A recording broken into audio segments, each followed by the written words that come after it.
دختر باید از یه خانواده بی اصل و نسب باشه. اگه از یه خانواده اصیل بود هرگز دست به چنین کاری نمیزد. باید از سعید میپرسیدی اون دختر کیه؟ ازش پرسیدم ولی به هم نگفت.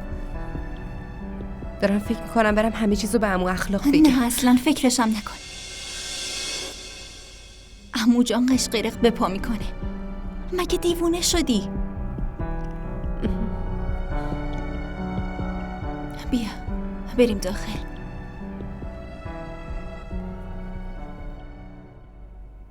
سنم تو اگه جای من بودی چی کار میکردی؟ من این همه سختی و تلخی چشیدم.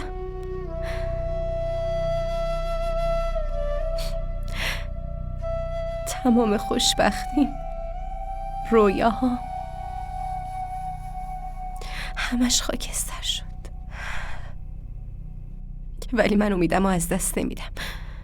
اون دختر سعدیا رو پیدا میکنم. سعدیا؟ همون دختری که سعید عاشقشه. اسمش سعدیاست. مطمئنی؟ دختری که سعید عاشقش شده اسمش سعدیاست؟ دیروز دیدم که چقدر پیام میداد و زنگ میزد. اسم فرستنده سعدیا بود. پیامم خوندی؟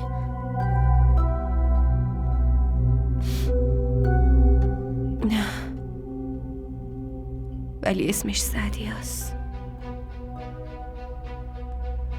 سنم میترسم سعید با دختره ازدواج کرده باشه. نه سعید همچین کاری نمیکنه. اون همچین آدم خائنی نیست. سعید بی وفا نیست. چی شده سنم؟ چرا یهو به هم ریختی؟ معلومه. خب نگران تو هم. این بی وفایی سعیدم قابل بخشش نیست.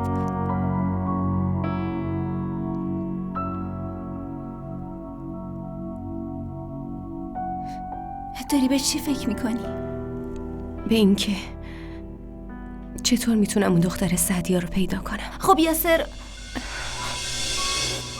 از یاسر کمک بخواه.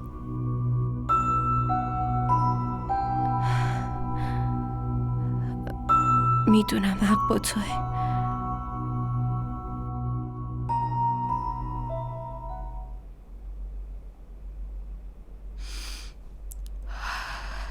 ثریا جان میتونی یه لحظه؟ چیزی شده؟ نه خواهر. داشتی به چی فکر میکردی عزیزم؟ این اشکا برای چی هن؟ چیزی نشده. دلم برای بابای زهرا خیلی تنگ شده. اگه اونم اینجا بود خوشبختیمون تکمیل میشد. حق با توه. اما چه کاری از دست ما برمیاد؟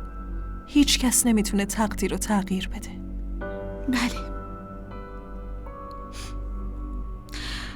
امروز که زهرا اینجا نیست چقدر خونه سوت و کوره. خیلی شلوغش کردی ها. فردا برمیگرده دیگه. فقط یه روزه که رفته. چرا انقدر نگرانی؟ باید خدا رو شکر کنی که قسمت طوری شد دخترت بعد از ازدواج از این اتاق خونه به اون یکی اتاق رفت. اگه بعد از ازدواجش کلن از این خونه میرفت یه جای دیگه میخواستی چی کار کنی ها؟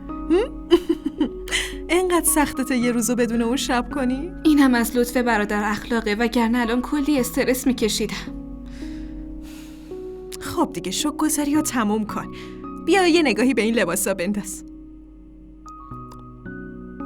قشنگن نه؟ واقعا خیلی شیکه. پس مال تو. آخه نداره. فردا روز بزرگی برای دخترته. نمیخوای به خانواده داماد هدیه‌ای چیزی بدی؟ یعنی نقش من توی زندگی تو اینقدر کم رنگه؟ خواهر این چه حرفیه که میزنی آخه؟ اینا واقعا لباسای قشنگیه.